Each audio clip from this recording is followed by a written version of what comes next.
जिल्ह्याच्या कळमनुरी तालुक्यात असलेल्या कांडली येथील चंद्रकांत अजबराव पतंगे वय वर्ष 26 या तरुणाने मराठा आरक्षणाच्या मागणीसाठी विहिरीत उडी घेऊन आत्महत्या केली आहे।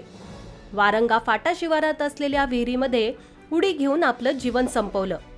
आई, आज मी तुला आणि वैभवला सोडून दूर जात आहे। तू बाबा गेल्यानंतर खूप काही केलंस माझ्यासाठी।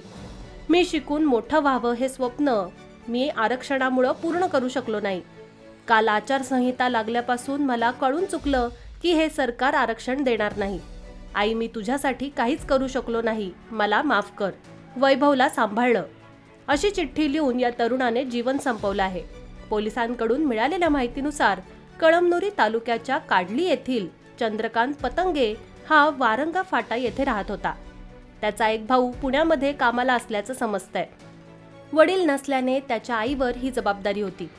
आईने मुलांना शिकवलं। मुलांना संगणक शिक्षक म्हणून तो कांडली ग्रामपंचायत येथे ऑपरेटर म्हणून कामाला होता, तर काही काळ विद्यार्थ्यांचे क्लासेस देखील तो घ्यायचा। मॉर्निंग वॉकच्या निमित्ताने सकाळी घराच्या बाहेर पडलेला असताना त्याने एका शेतातील विहिरीत उडी मारून आत्महत्या केली।